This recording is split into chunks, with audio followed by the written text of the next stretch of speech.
बहुजन समाज की हर खबर की अपडेट पाने के लिए हमसे जुड़े रहें। अनिकेत यूट्यूबर चैनल को लाइक करें, शेयर करें। हफ्ते से ज्यादा का समय हो गया है और अभी तक सभी लोगों की गिरफ्तारी नहीं हुई।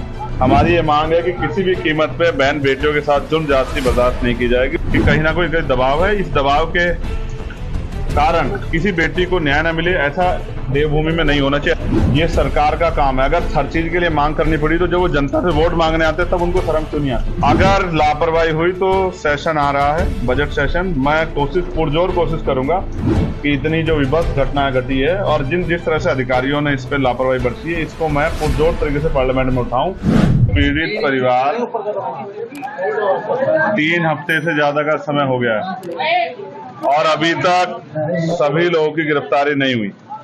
मेरी पीड़ित परिवार से बात हुई, उनकी एक ही मांग है कि इस पूरी घटना को अंजाम देने वाले जो मुख्य लोग हैं, जिन्होंने इसका संरक्षण किया, जिनकी जानकारी में सब हुआ, जिन्होंने आरोपियों को बल दिया इतनी बड़ी घटना को अंजाम देने का, उनकी गिरफ्तारी होनी चाहिए और उन पर सख्त से सख्त कार्रवाई होनी चाहिए। परिवार और कुछ नहीं चाहता, सिर्फ न्याय चाहता है और मैं ये चाहता हूँ और हमारे पूरे क्षेत्र की इसकी, क्योंकि मैं यहाँ पैदा हुआ हूँ, ये मेरा घर भी है हरिद्वार। हमारी ये मांग है कि किसी भी कीमत पे बहन बेटियों के साथ जुर्म ज्यादती बर्दाश्त नहीं की जाएगी और ऐसा अपराध करने वाले, उनको सह देने वाले हर व्यक्ति पे, चाहे वो सत्ता का व्यक्ति हो, चाहे वो विपक्ष का हो, कोई भी हो, कितने बड़े ताकतवर हो, उसको बचाने का प्रयास शासन और प्रशासन ना करे। मैं समझता हूं जिस तरह की चीजें मुझे बताई गई है, मैं किसी निर्दोष को सजा के पक्ष में नहीं हूं, लेकिन दोषियों को बचाने के लिए अगर नेता, सत्ता में बैठे नेता अगर अपना योगदान देंगे तो उनको ये नहीं भूलना चाहिए कि परिवार उनके भी हैं, बच्चियां उनके घरों में भी है। जिसका जाता है उसे तकलीफ होती है। ये बहुत घटना जो है ये डरावनी घटना है और उत्तराखंड पुलिस के इकबाल पे बहुत बड़ा सवाल है। यहाँ के एसएसपी, मैं उनसे पहले से परिचित हूँ, जब हम यहाँ काम करते थे तो वो यहाँ के एसपी सिटी थे देहात, और अब वो यहाँ एसएसपी बन के जिले को चला रहे हैं। मुझे उनके ऊपर भरोसा है कि उनके नेतृत्व में कठोर कार्रवाई होगी और कोई दोषी नहीं बचेगा। अभी मेरी उनसे बात हुई है, उन्होंने एक बिटिया जो इस घटना में जिनको इन्वॉल्व किया गया है, जिन पर शक है, जिनका इस पूरी घटना जोड़ा गया है, उनके लिए कहा है कि वो बिटिया है, हम चाहते हैं इसमें जांच है। मैं उस पर सहमत हूँ। मैं नहीं चाहता किसी बच्चे के साथ कोई इस तरह का वो घटना हो, उसकी पूर्ण जांच हो जाए। लेकिन मुख्यमंत्री जी का 2 दिन पहले का बयान है, SC/ST एक्ट में जितने भी मुकदमे हैं और जितने भी उसमें आरोपी, पहले तत्कालिक उनकी गिरफ्तारी होनी चाहिए। जिस तरह से वो ताकतवर लोग बाहर रह के इस परिवार को डराने काम कर रहे हैं और बच्चियों में और पूरे दलित समाज में क्षेत्र के डर का माहौल है, जिस तरह से वो जो है इनको प्रलोभन और न्याय को प्रभावित करने का काम कर रहे हैं, ये सब अगर उत्तराखंड पुलिस की नाक के नीचे हो रहा है तो ये बड़ा सवाल खड़ा कर रहा है। कहीं ना कहीं संरक्षण सत्ता का अपराधियों को है। मैं मुख्यमंत्री से मांग करता हूं, मैं यहाँ के सीनियर अधिकारियों से मांग करता हूं कि अपनी जिम्मेदारी का निर्वहन करें। मुझे आशा थी कि उत्तराखंड के मुख्यमंत्री अभी यहाँ मंगलौर में चुनाव था, यहाँ आए थे, मुझे आशा थी कि वो यहाँ आके इस परिवार का दुख बांटेंगे।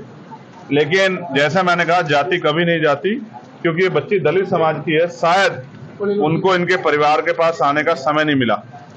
चुनाव में उनके लोग बहुत घूमे वोट मांगने के लिए, यही सच है और इसे हमारे लोगों को भी समझना चाहिए।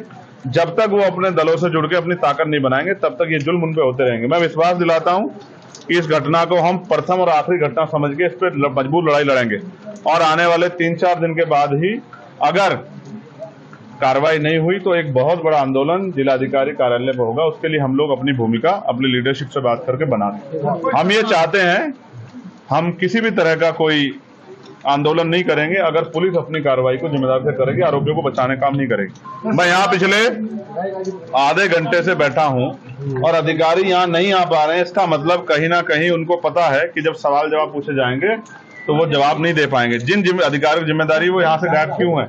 वो इसलिए गायब है क्योंकि उनको पता है कि वो अपनी ड्यूटी से धोखा कर रहे हैं, अपने कर्तव्य धोखा कर रहे हैं, इसलिए वो यहाँ से गायब है। इसलिए ये सवाल भी मैं छोड़ता हूँ कि वो ऐसे अधिकारियों को क्या कुर्सी पे बने रहने का अधिकार है, जिन अधिकारियों के नेतृत्व में इतनी बड़ी बड़ी घटनाएं हो रही हैं, जिस SHO, जिस CO के नेतृत्व में इतनी बड़ी बड़ी घटनाएं हो रही है और आरोपी खुलेआम घूम रहे हैं, उसको कैसे चार्ज दिया गया ऐसे लोगों को? तो ये बात इस बात को स्पष्ट करती है कि कहीं ना कोई दबाव है। इस दबाव के कारण किसी बेटी को न्याय न मिले, ऐसा देवभूमि में नहीं होना चाहिए, ऐसा मेरा विश्वास। मुझे उम्मीद है मुख्यमंत्री भी इस घटना का संज्ञान लेंगे और जो आरोपी फरार है पुलिस उनको जल्दी गिरफ्तार भी करेगी, ऐसा मेरा विश्वास। की आर्थिक मदद की ये सरकार का काम है। अगर हर चीज के लिए मांग करनी पड़ी तो जब वो जनता से वोट मांगने आते तब उनको शर्म क्यों नहीं आती? ये तो उनको खुद देखना चाहिए कि वो माँ के लिए किस तरह मजदूरी करके अपना पेट पाल रही है। सरकार की जो योजना है जिन पे अपनी पीठ थपथपाती है वो जमीन पे है भी या नहीं, इसका जवाब भी सरकार को देना चाहिए। संसद में बड़ी बेबाकी से आप अपनी बात रखते हैं क्या? वहाँ भी अगर लापरवाही हुई तो सेशन आ रहा है, बजट सेशन, मैं पुरजोर कोशिश करूंगा कि इतनी जो विभत्स घटनाएं घटी है और जिस तरह से अधिकारियों ने इस पर लापरवाही बरती है, इसको मैं पुरजोर तरीके से पार्लियामेंट में उठाऊं और इन अधिकारियों को वहीं पार्लियामेंट में ही अध्यक्ष जी से कह के बुलवा के इनसे सवाल जवाब हो, इनसे पूछा जाए कि ये आपको पर्याप्त तनख्वाह मिल रही है, पर्याप्त सुविधा हो रही है, फिर भी न्याय क्यों नहीं कर रहे हो, फिर भी आरोपियों का संरक्षण हो रहा है, फिर उसमें कार्रवाई